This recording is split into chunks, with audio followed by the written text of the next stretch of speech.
How's it going, everybody? Welcome to this week's episode of Push Start to Listen. We are back at full strength this week, and we've got a lot to talk about. Not one huge news story looming over everything, but instead a bunch of smaller things got announced throughout the week, so we've got plenty to talk about. Why don't we get into it right now? Figure we'd start things off this week with some Pokemon news. Now, typically I'm not one to jump at just, seeing the release date for a game and some box art as being like a big enough story to talk about, but it kind of ties into a larger scale story. So, Pokemon's new titles, although they're 2 out of the 3 are old titles, Brilliant Diamond and Pokemon Shining Pearl, which are remakes of the Diamond and Pearl DS games, are going to be coming out on November 19th of this year.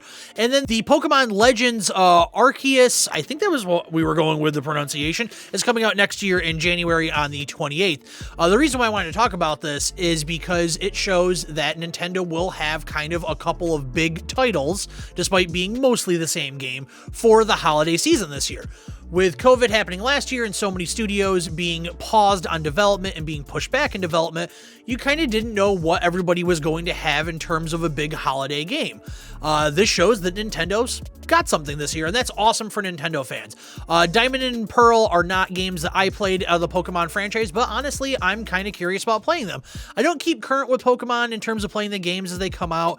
I couldn't tell you the names of most of the Pokemon that happened after the original 151, but with those games being a little bit older, I know that there would be a little bit more of those older Pokemon in them, so maybe you get me into the fold to check them out. The Pokemon Arceus, though, that's kind of the one that's got my attention. I'm really looking forward to seeing that. Hopefully, they finally realize the dream that many Pokemon fans have had of a huge open world 3D Pokemon adventure, so we'll have to wait and see on that, but Nintendo at least has something in their pocket for the holidays this year. If we're going to talk about Nintendo, I figure it's only fair to talk about Sega. This past week, Sega had what they were calling Sonic Central, which is essentially their version of a Nintendo Direct, but hyper-focused just on the Sonic franchise.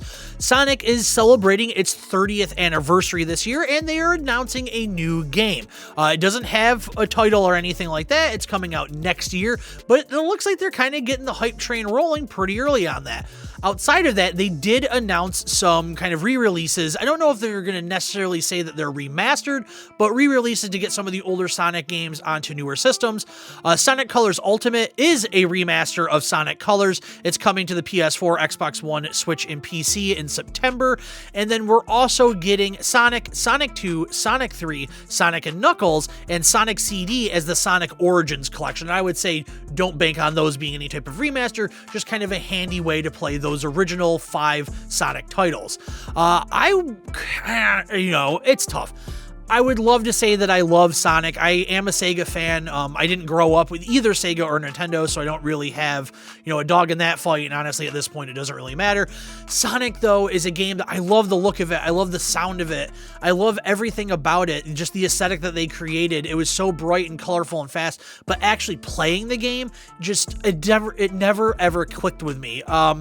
It was something about going very, very fast and then having all of your momentum just stopped on a dime. That really kind of broke the immersion of that fluid movement throughout the game for me. So never was a huge Sonic fan. I have played all of those games and I do enjoy parts of them, but it will be nice to have them on modern consoles. But the bigger news obviously is a full-fledged new Sonic title coming next year. The last big mainline Sonic games have been pretty disappointing. So let's see if maybe they can pull a Mario Odyssey and redefine Sonic as we know it. I'm typically not one to speculate on rumors because speculation is just that. You could talk about everything under the sun in 9 million different ways, and you never know what's going to be true until it finally happens. It's fun to talk about, with your group of friends, like, hey, what do you think this next game is going to be like? But in terms of kind of covering the news, I wait for things to actually become real. But I don't know if I'm going to say that I'm bending my rules this week. However, I think this actually might be official without being official. Sony had their investor relations report released this week, and on it, it brought up the fact that Days Gone just released on PC, but also coming soon would be Uncharted 4 to PC. We are starting to see Sony releasing some of their first-party games on PC. We saw Days Gone and previously Horizon. I know a lot of people have been waiting to see, like, hey, what about Uncharted? What about God of War? What about The Last of Us? And Uncharted 4 maybe maybe them dipping their toes in that could lead to The Last of Us coming next. You never know. But again, we don't want to get too far down the speculation road, but it does seem that Uncharted 4 is coming to PC, which is great. That game is amazing. And I've seen a lot of people online being upset, like, why isn't Uncharted 1, 2, and 3 coming out? You know, for someone jumping in brand new to Uncharted 4, they're not going to understand why, you know, the stakes are so high and why people are so emotional about the game, because they, you know, completed that journey with Nate and Elena and Sully. I don't think that Uncharted 4 coming to PC is to draw new people into the franchise. It seems to be a franchise that probably isn't going to have a new title possibly ever. I think it's more just to be like, hey, we're releasing some first-party stuff onto PC. Maybe we make it run 60 frames a second, and it's just kind of a nice thing to have, you know, that Sony is doing for fans that maybe have a PlayStation 4 or PlayStation 5, but also have a gaming PC, and they can replay one of their games potentially in something like ultra-wide. Horizon supported ultra-wide support. I'm not sure about Days Gone. Horizon had 60 frames a second. Days Gone had 60 frames a second, so Uncharted would be fantastic with it. I think it's just an experiment for Sony. I don't think that this is necessarily building up to anything huge outside of, hey, it might be building up to eventually God of War or The Last of Us comes out. I don't think you're ever going to see Sony turn into Microsoft, where their big titles are coming out day and date with the console on PC. I don't think that that's what this is.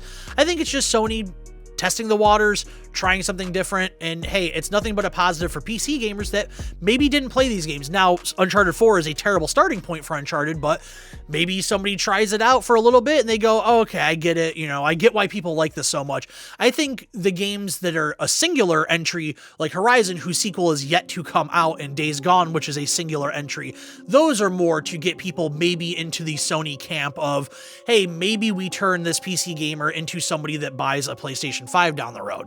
Who knows? Some news coming out this week for fans of the Dragon Quest series. Dragon Quest 12 was announced during a live stream this week from Square Enix. The game was announced with just a teaser trailer, but it looks like it's going to be coming to all current major platforms, although they didn't announce those. I can't imagine that this is going to be, you know, a game that only exists on, you know, like the PS4 or something like that. The Dragon Quest games, I don't know, maybe it's... I'm sure at some point they were just on the PlayStation consoles, but they aren't exclusive anymore. We've seen ports to the Switch, we've seen ports to the Xbox, so maybe this is the chance for them to be like, hey, you know, we tried releasing these games on other systems, they did okay, let's release it on everything when it comes out. I've got the teaser trailer playing to the side here, but it wasn't the only thing Dragon Quest related that got announced. A remake of Dragon Quest 3 got announced, and the graphical styling on that looks incredible. It's very much in that style of, what was the name of the game? I want to say Bravely Default, but I could be wrong on that. Actually, you know what? I'm going to edit myself out, and when I come back, I'll have the name of that game for you. I was correct. I was thinking of Bravely Default. It looks very much like that. I've got the trailer playing to the side, so I'm sure you can see it. It's cool. Anytime, you know, a storied RPG franchise can continue to grow, can continue to build hype and have excitement is always a positive. You know, there's so many people that are just hardcore RPG fans that just eat this stuff up, and it's nice to see that they are being rewarded by getting not just a remake of a classic, but also a new entry in a long-standing franchise. So last up this week is some video game adjacent news, and this concerns casting with the Last of Us show coming up on HBO based on, obviously, the Last of Us video game. Merle Dandridge, who played Marlene in the game, will be playing Marlene in the show, and that's cool to see. We don't always get to see video game voice actors and even performance capture actors reprise their role in a film or screen adaptation of the game. Sometimes it just doesn't work. You could have somebody that's in their 30s playing somebody that's in their teens, and it just wouldn't work out with the story. There are times where, you know, they're playing a fantastical character, and obviously as a human being without the aid of some serious special effects makeup or CGI, it's just not possible. So I like the fact that they're able to pull someone that has the experience of working on the game and bringing them into the show. I'm looking forward to the show. I think that they could do some really cool stuff with the atmosphere. I hope they stick I hope they stick to the story of the game, but not 100% to the story of the game. We don't necessarily need to see season 1 as, the first quarter or first half of the game. It'd be nice to see them kind of show us the things that we didn't get to see in the game, because we played the game. We know what happens. Let's see some of the stuff that happened during the times that we weren't shown in the game. That's what I'm looking forward to the most. And that's going to be a wrap on this week's episode of Push Start to Listen. I want to thank you as always for watching. And now it's time to do our weekly housekeeping. New video coming out in the main line on this coming Monday, May 31st. It's already been uploaded to YouTube, just ready to premiere on Monday morning. I think this one came out pretty good, if I may say so myself. Not to try and brag about that I think that it's a great video, it's just I tried some new techniques in terms of editing, filming, some new graphic stuff. There's going to be a new intro, new music. I actually made all of the music for the video instead of having to go out and find royalty-free music that was kind of fitting what I was looking for. So yeah, be on the lookout for that coming this Monday. I already have the script written and footage captured for the next video. I just have to film myself reading the script. So yeah, we're chugging along, and it's going well. In terms of what I've been playing, more Mass Effect. I actually didn't get a chance to play video games much at all this week. I think I played for maybe about an hour and a half since the last time I filmed this. So yeah, not a lot going on this week. I'm looking forward to Ratchet & Clank, which comes out 2 weeks from the day that I filmed this, which is Friday night. That's going to be a really, really cool game to play.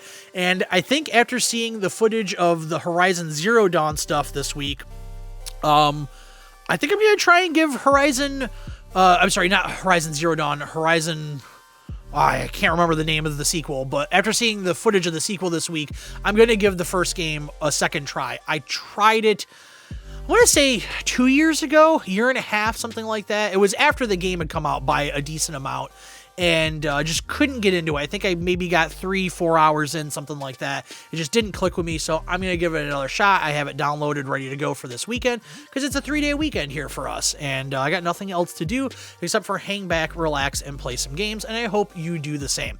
So yeah, check out the new video on Monday morning, and we'll be right back here next week for another episode of Push Start to Listen.